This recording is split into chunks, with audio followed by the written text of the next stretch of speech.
without further ado, I want to talk about our special guest today, Suzanne Wainwright-Evans. She's a horticultural entomologist specializing in integrated pest management.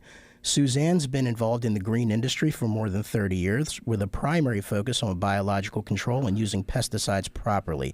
She's a graduate of the University of Florida with degrees in both entomology and environmental horticulture.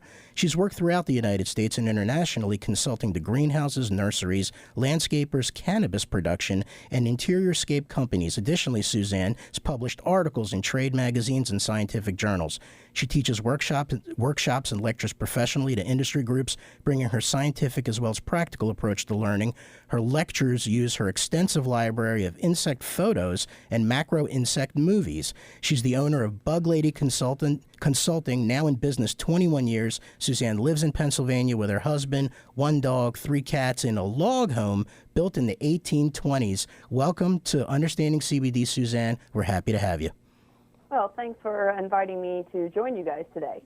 Yes, that's awesome. We're happy for you joining us. So thanks for getting it in here and getting the Zoom correct and the call-in correct. It can be one of the most difficult things, Max, as we've learned. Indeed.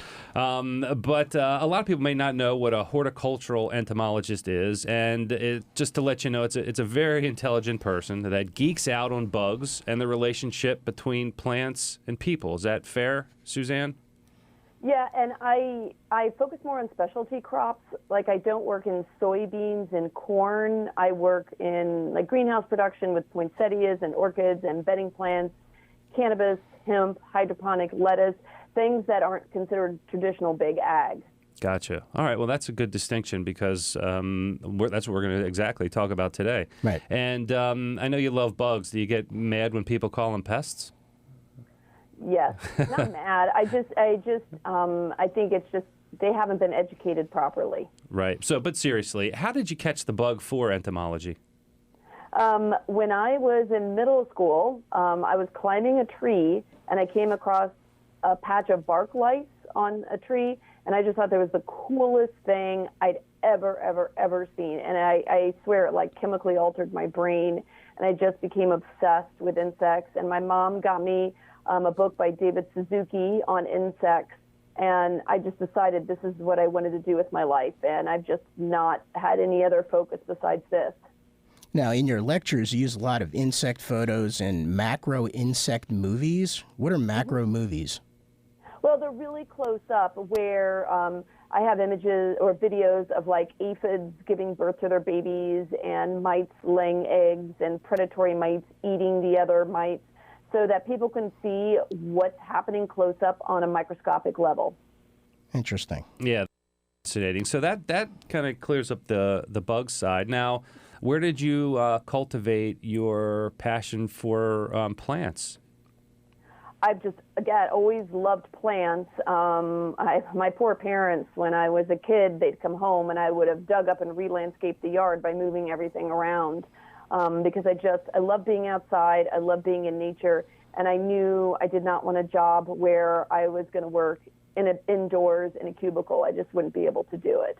Yeah, I know we stepped away from bugs already, but I do want to ask you, do you have a favorite bug? Because my next question is going to be, do you have a favorite plant? So bugs, I love aphids. They're just absolutely incredible. How they don't have to have males to reproduce, how they have such a high reproductive number, and you can find them almost everywhere. Wait a minute. They don't need males to reproduce? So can you explain that a little bit more? Are they asexual? So what happens is the females basically essentially are born pregnant, and their babies are clones of themselves. So all during the summer months, the female aphids are having live birth. They don't lay eggs, and they have live babies just pop out the back door, several a day. And then eventually what happens in fall outside in the north is when the days get shorter, it gets cooler, they'll actually produce some males. And then the males will mate with the females and lay eggs, and that's how they overwinter. But throughout all the year, they're nothing but females, and down in like South Florida, it's just female reproduction all the time. So the males lay eggs? No, the females lay eggs. Okay. You have to mate in order to lay the eggs. And then there's lots of actually insects and mites that do that. Female spider mites can lay eggs if they're unmated, but they're all going to be male offspring. And then the mom mates with her sons, and then she can produce female offsprings once she's mated. Crazy.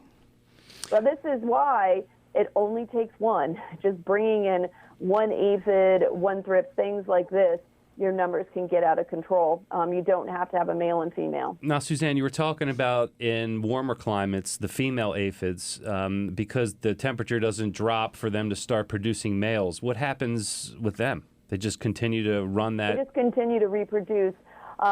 It's because they need, in colder environments, they have to overwinter as eggs, and when it's warmer, you don't have to overwinter as eggs because there's no winter. Gotcha. Okay. All right. So now let's get to your favorite plants. Do you have a favorite plant? Put you on the spot here. Yeah, well, I like lots of them. I can tell you I don't like poinsettias and crotons. There's my two. I'm just sick of working with them. And if I never saw another poinsettia or croton, I'd be okay. But I do love, I love spider plants, believe it or not. They're very basic and simple, but I find it really fascinating that the plant's actually a chimera, that the white part of the leaf and the green part of the leaf have different genetics. And so I find that really fascinating that you can have a plant where if you take samples from two different parts of the leaves, they'd have a different genetic makeup. Well, you know, I was kind of hoping you were going to say cannabis. It's kind of deflated. You know, I was a little deflated, but, you know, where does it fall on the list? You know, is it a close second maybe? Well, you know what? I love problem solving in the crop because there's not been a lot of research done, and it's new and it's interesting, and I'm out there able to problem solve on the fly, and we're doing lots of trials and tests to see what we can get working.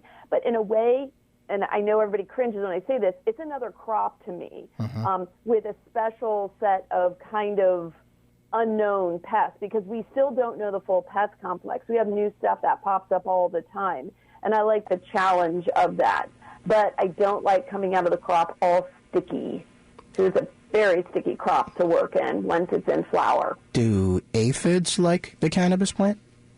Oh, yeah. As it all coincidence works out, we actually got a question over the break related to your questions about aphids that you left off on. And the question is, I have aphids on my plant. How do I kill it? You know, my question was, are aphids good or bad? But I guess someone's trying to get them off their plants. Because they do feed on plants. They have a piercing sucking mouth part that's like a little straw, and they stick it into the plant and they suck juices out. And what happens when they do that, they're doing that to get nutrients, just like we eat, but they need protein, and there's not a lot of protein in the plant, so they have to take in a lot, and what ends up happening is they get a lot of sugars, and they have to excrete those sugars out, and that actually can then make a sticky substance on the plant, and that's usually what people start to see first is little sticky droplets on their plant, and that's basically aphid pee. That's how big is can you see them with the naked eye, an aphid, or is it? Yeah, they're super tiny though. You'll just see there's something on the leaf, but I recommend that if you're going to grow plants, you need to have a 10x hand lens so that you can see up close and what's going on.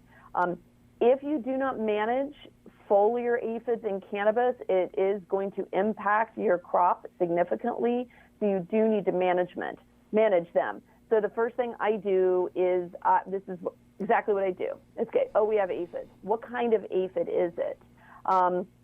Right now, we're predominantly seeing two different aphid species on the foliage of the plant, because there's a different aphid species that lives on the roots. Very different, but they're all aphids.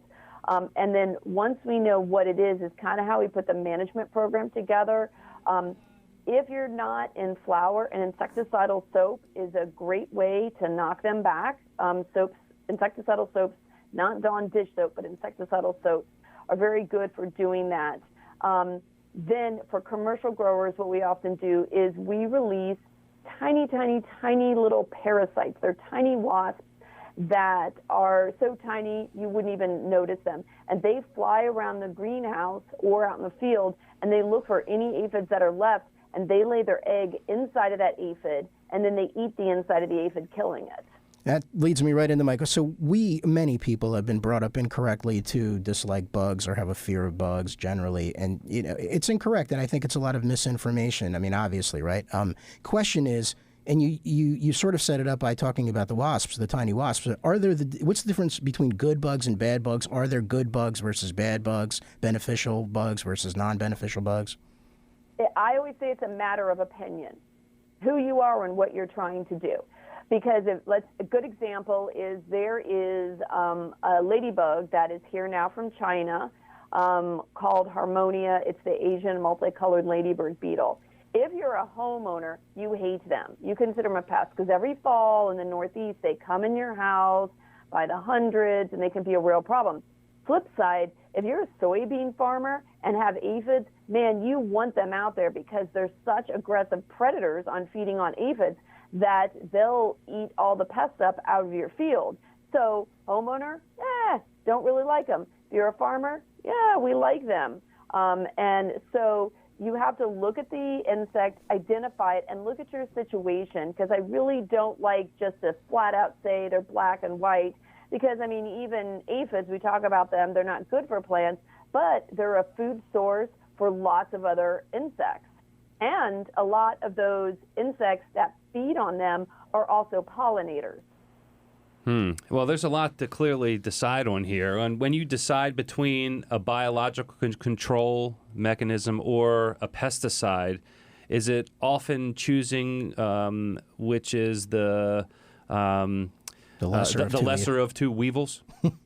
That's my joke. Nice. Who is it? Because for smaller home grows, it's challenging to use biocontrol agents because of the cost of shipping. Okay, can you talk and break down what is a biological control? What would be the examples? Lacewing larvae who eat aphids, these little parasitic wasps who eat aphids. There's predatory mites that eat spider mites.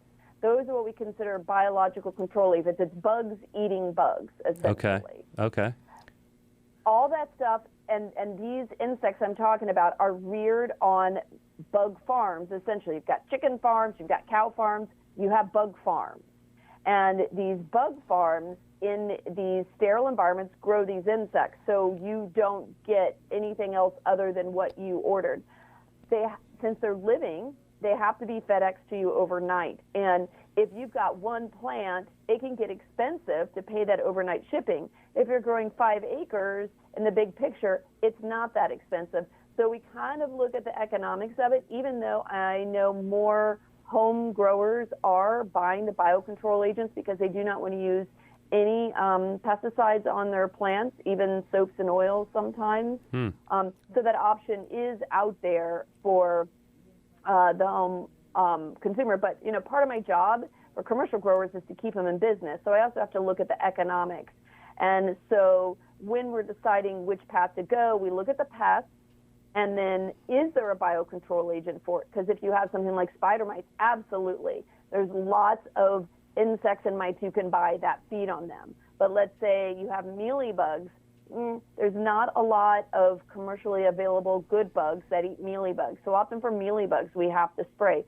So we kind of look at what it is, we look at the economics, and we also look at timing of the crop. Because if you are going to harvest in a few days and you have a massive spider mite problem, putting out predatory mites, it's going to be too late. They're not going to have enough time to work. And plus, the plants are extremely sticky, and the insects and mites can get caught up in them. So we look at crop scheduling too. But what I generally tell people is you're going to have insect problems if you grow cannabis. This whole idea of, it's weed, you throw it out, it grows like a weed. No. A lot of pests feed on it, and I try to convince people to get on a preventative program right from the beginning. There's just a couple beneficial insects things. There's one called Phytocelius persimilis. It's a predatory mite that feeds on spider mites. If you do that every couple weeks, you can prevent having spider mites on your plants. There's another one called Cucumaris. Sounds like cucumbers because we use it a lot in the cucumber industry, but it's Cucumaris. That will feed on several thrip species and feed on broad mite, which broad mite's another big problem. in the industry, and then also using beneficial nematodes, which are microscopic worms that live in the soil. Those will stop things like fungus gnats. And fungus gnats are tiny little maggots that live in your soil and eat your roots of your plants. Gross. Question. So farms, bug farms, who regulates them? Who makes, because you mentioned that farmers source from bug farms, or people can source from there. Who regulates those bug farms? The USDA. There is a ton of behind-the-scenes permitting done. You cannot just be like, hey, I'm going to start a bug farm and sell bugs. It is highly regulated because they don't want people rearing invasives. They don't want people sending bugs to parts of the country where they shouldn't be. So it is all federally regulated, and even some of the states have their own regulations on top of the federal regulations.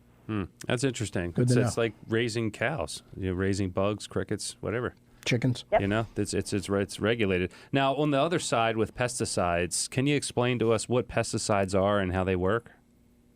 So pesticide, because side means to kill, pest, to kill anything that's pesty. Under that, you kind of can break out. So you have miticides, which target mites. You have insecticides, which target insects. So you have fungicides, kills fungus. So you have different groups that are under this bubble of pesticides, and those are highly regulated by the EPA. It takes about 10 years now to get a new pesticide to market because of all the requirements and pollinator safety testing, human safety testing, and all of that. But again, sometimes when we're growing these massive monocultures and they're getting pushed with a lot of fertilizer, the insects are like, man, this is super tasty, and they just can get out of control. And so sometimes we do have to come in and do knockdown sprays. From a commercial standpoint, each state has different regulations for cannabis production on what they can use. Because since technically cannabis is still federally illegal, there are no pesticides that are EPA registered that have cannabis on the label. But they are approving products for hemp production. So you are starting to find hemp on some pesticide labels because that's been federally accepted now. And so you can find products that way, but it's the hemp products are very limited on what you can use. Now, when using pesticides, is there a good analogy that you have so people can understand really how they're supposed to be used? Any way that we can understand, relate to the way that the pesticides are used to help the plant? Well, pesticides I consider, they're important. Yes, my dream in life is to never for us to use pesticides again. But the reality is we have all the cheap food we have because of pesticides at this point. We've gotten rid of malaria, and well, not completely away, but it's not a problem here in the U.S. because of pesticides. But I consider pesticides the last thing we try, because again, we come in and we try cultural practices to see if there's something we can change in the way you grow. Can you prune the pest out? Then we go to the biocontrols. Then we head to the pesticides. But pesticides, in a way, I think we talked about them being kind of like an antibiotic in a sense that if you have a health problem, you take this to try to remedy it. But the problem is pesticides have been so overused, just like antibiotics, there's a lot of resistance issues. And that's where I come in quite often in a lot of floriculture production for flowering plants. I don't get them calling me saying, hey, we're worried about pesticide runoff and the environment. We've sprayed everything. We can't kill this pest. What beneficial can we use because the chemicals just aren't working? And so that's where these beneficials can play an important role. Also, what a lot of farmers and growers are realizing is that the integration of using beneficial bugs when they can, and then only using the spray when they're needed instead of spraying all the time. We actually get longer life out of the pesticide, as in the sense of bugs aren't going to be resistant to it in 2 to 3 years. We're going to get many more years out of the product if we use it less and more targeted in our programs. Now, who regulates pesticides? The EPA. Okay. Now, the environmental damage that is done, a lot of that is blamed on pesticides. Is that rightfully so? I mean... Well, I mean, just like anything else, we have to overdo everything. As one is good, 10's better. You know, I mean, we all know when we were a kid what size a Coke was when you go to fast food. My gosh, the one from Arby's doesn't even fit in my cup holder anymore. It's so big. It's like a two-handed jug. So unfortunately, you know, pesticides have made farming easier, you know, and don't send me hate mail, but you understand what I mean in the sense of, you know, back in the day, if you had a plot and like grasshoppers came in, you'd be out there trying to smash them, smoke them out, or do something. Now you apply chemical and they die. And again, it's gotten us as a country to where we are because we can produce so much food inexpensively, but at a cost that we've had a lot of pesticide contamination in the groundwater and in the environment. And we're starting to come to terms with that more. Also, pesticides have gotten really expensive. I don't think some people realize this because, you know, they go down to Home Depot and they buy something and it's just a few bucks. But when you've got to treat 10,000 acres, it gets really expensive. So growers are being more conservative about applying because of the cost of the chemistries. And again, looking to where more can we encourage our native beneficials by planting plants to bring in our native beneficials and try to encourage that, where in the past, farming and growing has all been such a sterile environment. Now they're planting berms through farm fields with sunflowers and alyssum and things like that to feed the native good guys that they can disperse into the farm fields so that they can reduce their pesticide usage. Are all pesticides bad? Are there any good pesticides? It's a matter of opinion. I mean, do you like malaria? No. Then I would say pesticides are good for that. But the problem is people overuse them and don't understand them. I spend most of my time identifying insects because people will say, hey, I've got this problem. I sprayed this, this, and this. And I say, well, that's never going to work because actually you have this. You should have done that, that, and that. And so all that pesticide that went out should have never been applied. Now, what about the I'm sorry. No, I should say, or they're treating for dead insects that have already been killed by native beneficials. Yeah, so that's part of my question, which is the Korean natural farming, regenerative farming, organic certifications, no use of pesticides. I know there's no certification for cannabis, but the attempts at natural, right? You've heard of the regenerative farming, all organic inputs. They create their own inputs. What happens in that scenario with pests? They get pests. I have to spray for them. Sure, somebody somewhere may have one plant that they're like, hey, I grew it without treating it. If you start growing plants, and you're going to end up with some kind of issue. The idea is that if you're healthier, then you can fight off things better. But still, I've dealt with a lot of enough living soil guys, KNF guys, and all that. They still end up with pest issues because at the end of the day, you're growing a monoculture and you're pushing a crop to get to harvest. There's nothing natural about it, and the pests take extreme advantage of it. And, even USDA organic, that does not mean they're not applying pesticides. Yeah. It's just they're using pesticides that are approved for use in that production. And I'll have people say, oh, we don't use pesticides. I'm like, well, what do you do? Oh, well, we're mixing up soap and then we're putting some oil. That's a pesticide. If it kills the insect, it's a pesticide. We're here with Suzanne Wainwright-Evans, horticultural entomologist, owner of Bug Lady Consulting, answering all our questions here today about bugs and shedding some light that we all really needed. So we have some good questions here, actually, from an offline caller here. I'm a cannabis user, but don't buy from the dispensary. How can I tell if it's been treated with pesticides? Well, you could probably send a sample off to a testing lab in your state. Unfortunately, you can't use any of the federal government testing labs that they use for organic goods because you can't ship it across state lines and they can't test cannabis. But find a testing lab. I just, knowing what I know about black market growing, there's just no way anybody that I love, I would never let them use black market stuff. That's really? No. All right, so what's the Knowing what I caution? know. What's the caution for people buying weed on the street? The pesticides they use. They're using stuff that even my ornamental growers won't use. And they're applying it way more frequently than is needed. Why do they use it? Because they don't know how to grow without it.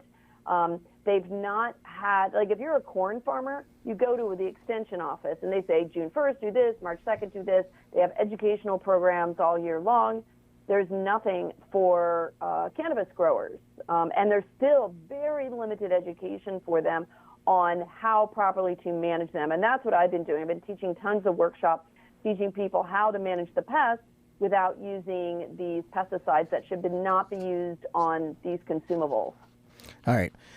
I've got a question in from a farmer friend of ours. He texted it in. He writes, I'm going to grow hemp next year. Do you recommend starting with seed or buying clones, Suzanne? Seed. Clones, you run a really high risk of bringing in the cannabis aphid, this borodon species. That's been a real problem. You run a risk of bringing in hemp russet mite also, which you're not going to bring those in on seed. All right. Thank you. Really, I heard you mention this earlier. It didn't come up, but there's a specific bug that only lives on cannabis. Is that right? There's a handful of them. Oh, really? There's one. The genus is Borodon. The species is Cannabis, and they call it the Borodon aphid, the Cannabis aphid, the hemp aphid, the Bagang aphid. That's all the same name for it. And it only lives on the cannabis plant. It does not live on hops. It doesn't live on any other plant that we've ever seen yet. Smart bug. And so you get it by bringing it in on cuttings, or somebody comes to visit you and they have it and they bring it on their clothing. And the same thing for the hemp russet mite. It's a super, super tiny mite. You need high magnification to see it. Same thing. It only lives on cannabis. So the risk of getting a clone is the bug right? Who knew? Who knew? Yeah. If you bring in clones, you better have a quarantine area and a whole protocol to make sure you treat for pretty much everything to make sure you don't bring it in. Good advice. Okay, this one's not as much, this is a text-in question. It's not as bug-related, but it's cannabis-related and growing, so maybe you can help. I have a small home grow, and I need to determine the sex of the plants. Can you please help?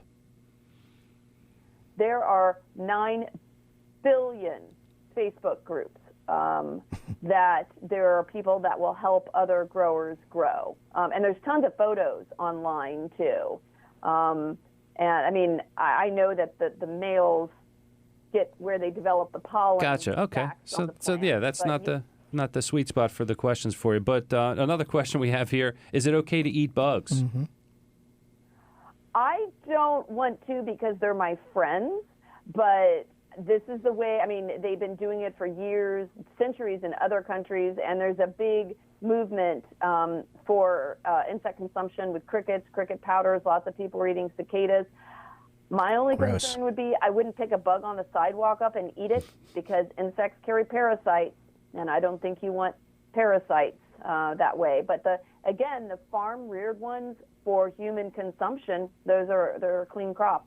That's good to know. Suzanne, we're at the end of our show today. I want to thank you very much for all the wisdom you departed on us today and really just scratching the surface. How can people get in touch with you? So I generally focus on working with commercial growers and sometimes don't have time to work with all the home growers. But social media, I'm on Instagram at Bug Lady Suzanne. I do have a Facebook page for Bug Lady Consulting where I post my upcoming lectures and workshops that I'm doing. And I do have a website, bugladyconsulting.com, where I do have links to my articles, again, my upcoming lectures, and some pest management information, and links to where you can buy biocontrol agents.